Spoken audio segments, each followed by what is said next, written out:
Power లేని వాళ్ళు power presentation ఎందుకు సార్? మాట్లాడితే గత పాలకులు ఎన్నిసార్లు మాట్లాడతారో ఆ మాటకు కూడా విసిగి వేసారిపోతుంది.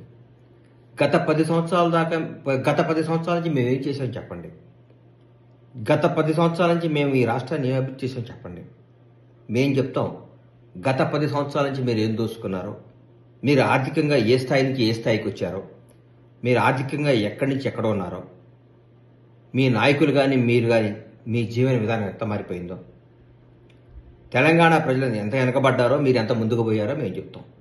చెప్పాం కాబట్టే జనం నమ్మారు, కాబట్టే నిజాన్ని తీసుకున్నారు, కాబట్టే మాకు అధికారం చేపట్టారు.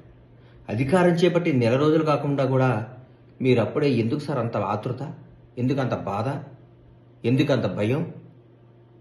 కాంగ్రెస్ ప్రభుత్వం అద్భుతంగా పరిపాలిస్తుందనా? కాంగ్రెస్ ప్రభుత్వం ముఖ్యమంత్రి గారు మంత్రులందరూ ప్రజలు అందుబాటులో ఉన్నారనా?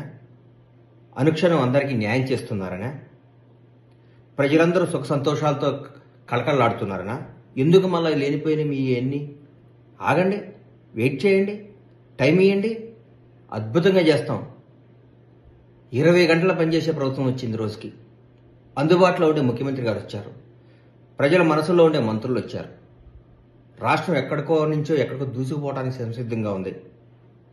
మాట్లాడితే గత పాలకులు బాగాలేదనో బాగుందనో, ఫస్ట్ టైం మీకు 61 సీట్లు తర్వాత ఇస్తే మీరు దాని జనాన్ని గుంజుకొని పెంచుకున్నారు. ఇంకెన్నిసార్లు చేస్తారు? ఇది ఎట్లా చేస్తారు? ధర్మం ఉండాలి కదా, న్యాయం ఉండాలి కదా. వచ్చి 4 రోజులు కాలేదు, తట్టుకోలేకపోతున్నారు, నిద్ర పట్టట్లేదు మీకు. ఎందుకు? ప్రజాస్వామ్యం గొప్ప సార్. మీరు బాగా చేయలేదు, మాకు అధికారం ఇచ్చారు, మళ్ళీ 5 ఏళ్ల తర్వాత మా తీర్పు చేసి మళ్ళీ మాకు ఇస్తారు. మళ్ళా ఒకవేళ ఇవాళ కూడా చెప్తున్నాం, మేము తప్పు చేస్తే జనం మమ్మల్ని శిక్షిస్తారు, కానీ ఆ పరిస్థితి రానియం. మేము ఆగండి, ఓపిక పట్టండి. నిద్ర పట్టట్లేదా? భయంగా ఉందా మేము చేసిన తప్పులు బయటకొస్తాయని? ప్రజాస్వామ్యం గొప్పది, ప్రజలు గొప్పవాళ్ళు, న్యాయం గొప్పది, న్యాయ వ్యవస్థ గొప్పది, అందరూ గొప్పవాళ్లే.